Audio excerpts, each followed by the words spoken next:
Alright, so made it home from Walmart and all that fun stuff. Anyway, um, so I'm sporting the 70s style hairdo, right?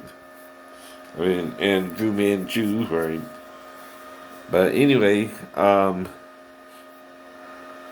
uh, now, some people, right, don't realize how to make a complete sentence, I guess, sometimes too, right? Especially in English, right? In some languages, okay, they're not as communicative as others sometimes, right? They're trying to be, not saying they're not trying to be, right? But, like, for instance, the English language has a lot of adverbs and adjectives and nouns, and yet some of the ancient languages are genderized, right? Like in the Hebrew, a V at the end of the noun can make it masculine, right? Or an AH can make it feminine. And sometimes a man might be named again, right, with a woman's name like Elkanah, or um, Hannah, right? Which again is his wife's name, right? Well, the Na makes it feminine, right? Right, right. Um, Now Abigail means father of joy, right? Now that really means the girl's name is Joy, right? But her father called her what? Abigail. Abigail. mm. So what that means is, uh, he's the father of joy, right? So Gail means what? Joy, joy. Abby is father, right? Can even be Abba as well. Abba Gil, or Abby Gil. Either way, either way. See, again, remember with the Hebrew, they have vowel points now. But in ancient Hebrew, they just had the consonants, right? So about 2,000 years ago, they kind of tried to, come up with how to pronounce it and come up with the current vowel point system as well. To teach it to children, right? Things like that, right? So, um, now when you say someone sounds the same, right? It's how you say it that makes it a positive statement or a negative. If you say all your impersonations sound the same, right? That could be taken negatively or positively. Why? Well, what do you mean when you're saying all that? Now, do you mean I sound the same as the people I'm impersonating? Right. That's true. That's true. But didn't finish the sentence or something? Right. Right. Right. You know what I mean, right?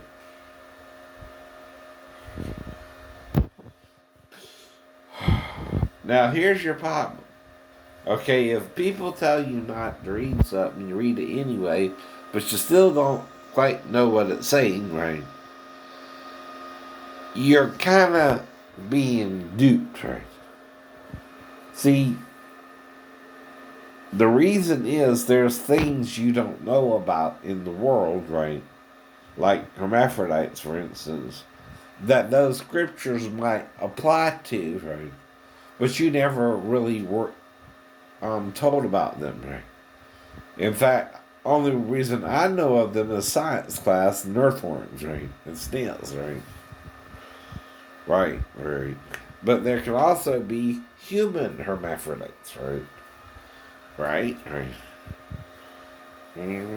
Well, that means there's a third gender or another form in the human gene pool, right?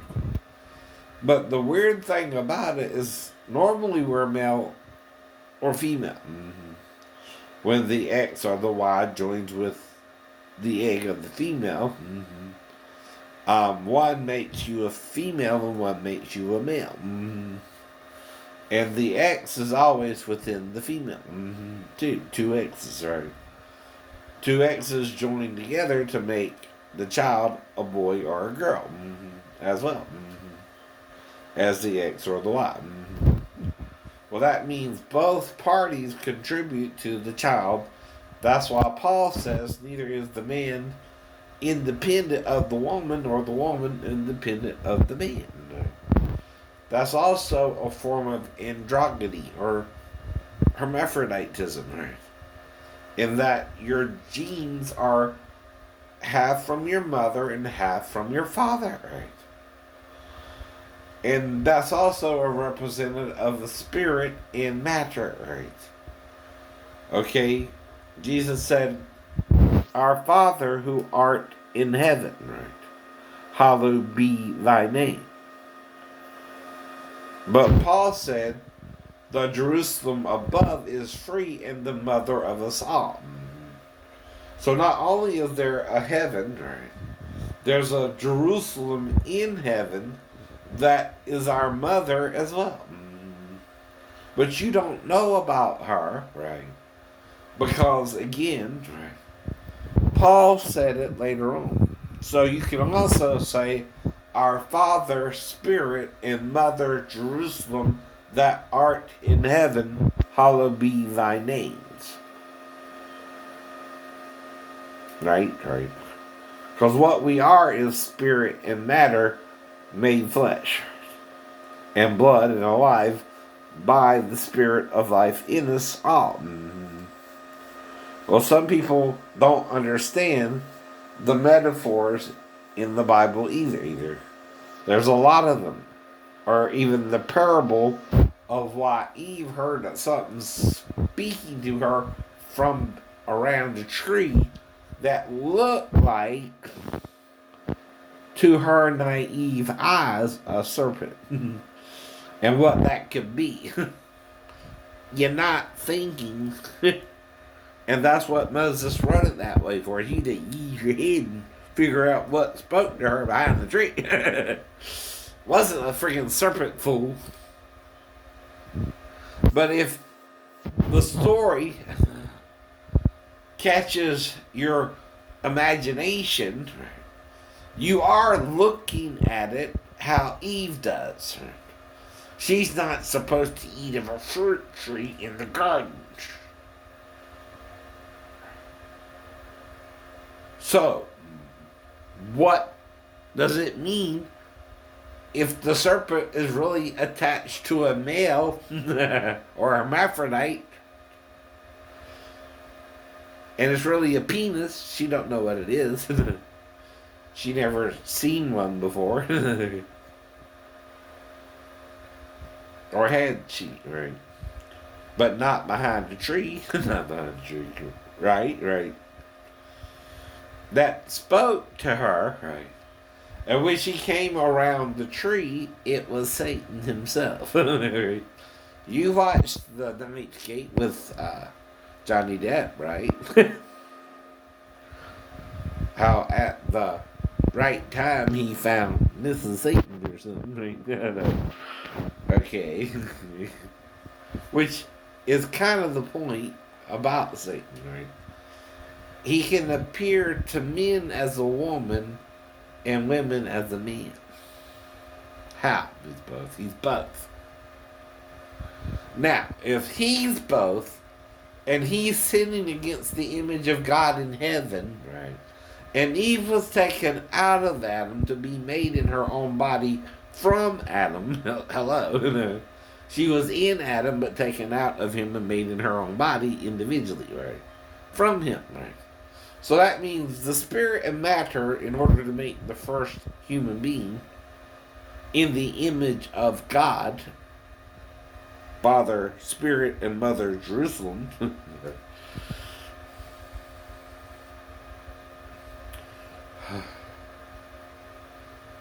is what? Both. Both. Because neither the spirit nor the matter is male or female. Now, when you say you're neither Jew nor Gentile, bond nor free, male and female, for you are all one in Christ Jesus, right? That ain't just saying, right? Don't label yourself, though that's part of it too. I know. People who think they're descendant from Abraham are calling themselves what? Jews. And they call people who they don't think are a descendant from Abraham what? Gentiles or Goyim or Goy or gay. See. Now the thing is, the thing is, Jews, you're lost in your own deceit of yourselves. In other words, you're sealing these passages in the Bible following Isaiah in error. Your rulers who taught you to do this taught you the error, and you're following the error. Though the thing is, there are two cherubs, angels, guarding the way of the tree of life, which is the spirit in the matter, healing the body, right? Or letting the body die by leaving it and going back to the spirit in heaven that gave it. Now, the spirit of Satan is trying to make you its prisoner and get you to go to a place of torment and to punish you for your sins with it, according to some readings of the Bible as well. Even in Isaiah, it mentions being brought to the fire in chapter 66 as well. Well, fire, if you kind of have a spirit in you, right, and you make it an unclean spirit, what do you have to do to make something dirty clean usually? Burn it, right? To get the gunk out. Sometimes, like with gold or silver or metal, you have to refine it. Well, other prophets later talked about that too. Now, some Jews have a problem with the Apocrypha, even though you celebrate Hanukkah, which is associated with the Maccabees, right? And Judah Maccabees during that time, right? It's before the Caesars of Rome, but after Alexander the Great, who tried to Hellenize,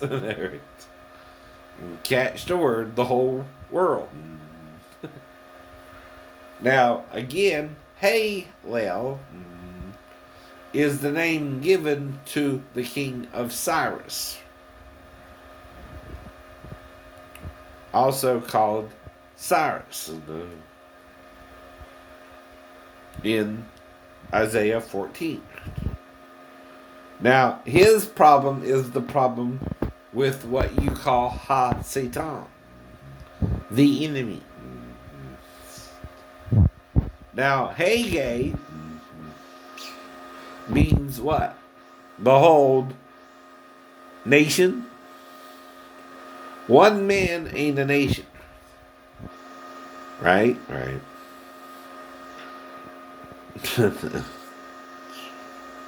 Plus, he was a eunuch, right?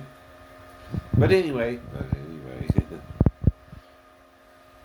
or hey goy,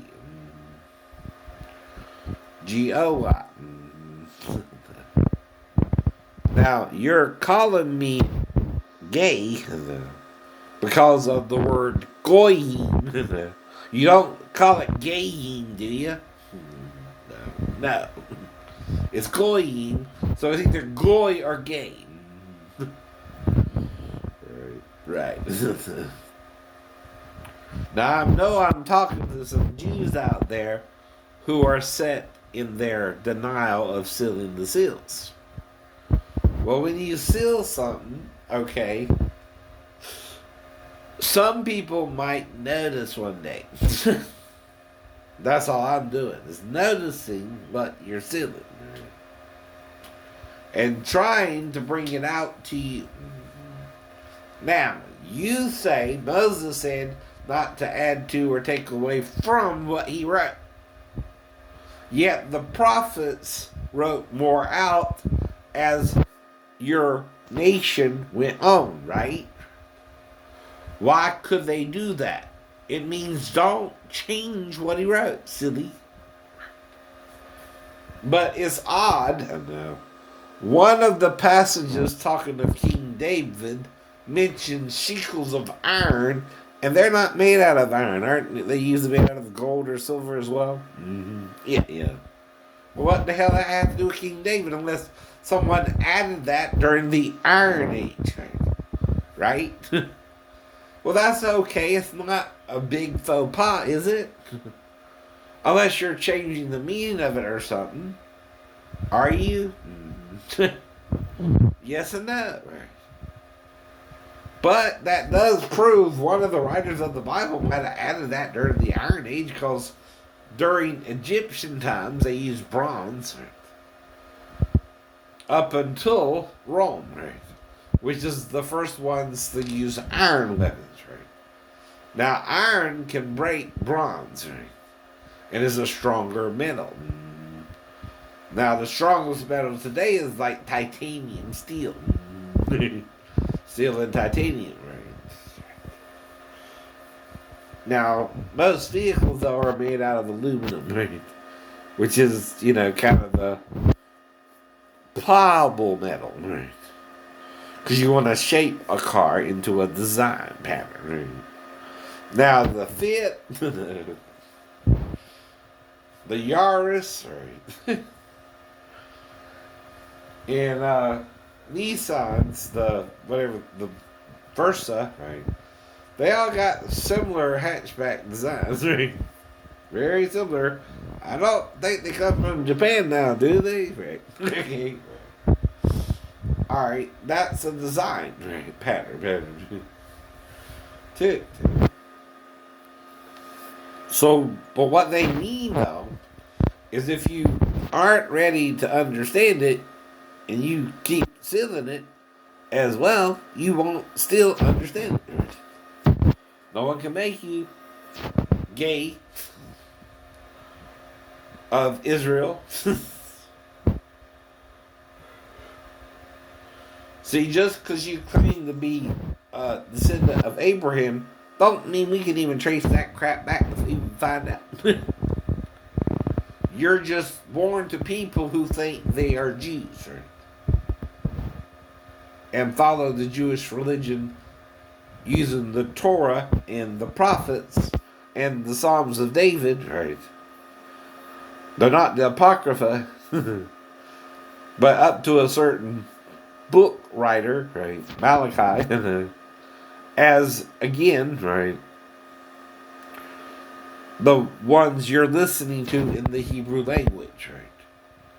You don't follow the person called Jesus Christ, who started a new movement 2,000 years ago, but even his followers had issues with him. They might have even, right, had more to do with his betrayal than they told you. And the way you know that is how they picked Judas's replacement for one of the disciples who betrayed him. Right? You notice all 12 didn't have the balls to do it. So if they chose Matthias by lot to replace the one who betrayed him, how did they pick the one to betray him?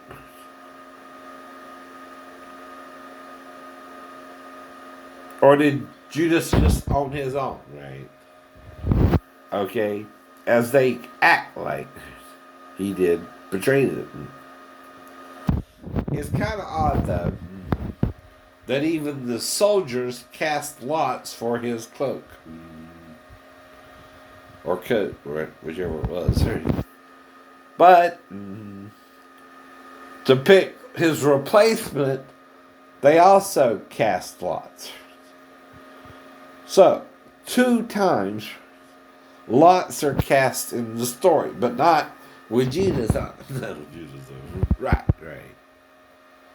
You don't think that odd, right? That the one to betray him, right, was also the son of a man named Simon as well, among the 12, and that Jesus didn't call Peter Satan, right, again, telling him he would be betrayed and delivered over to sinful men. And again, the only one who could have orchestrated that to betray him is who? Peter.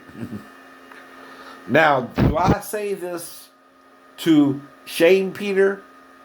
No. But to get him to understand why he lied about it.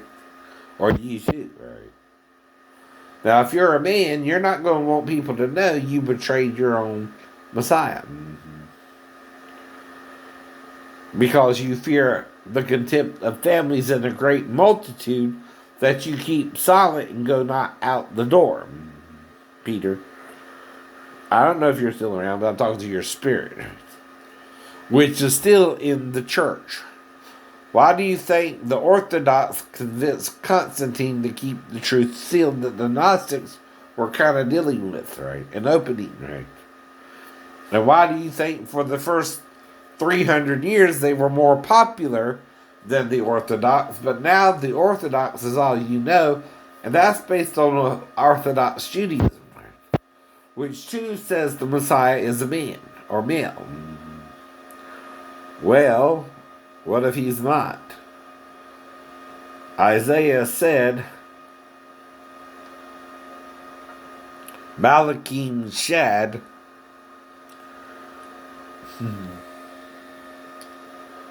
which means what?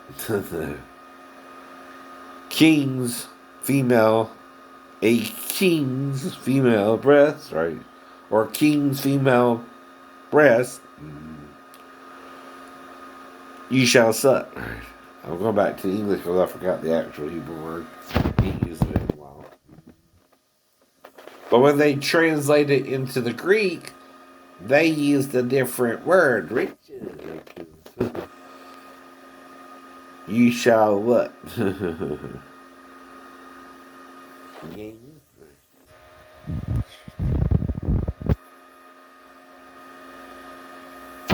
Obtain, something like that, right? It's not the point right now, right? I try to get you to understand certain things, and I know you were taught not to even talk about it, right? Or look upon it, right?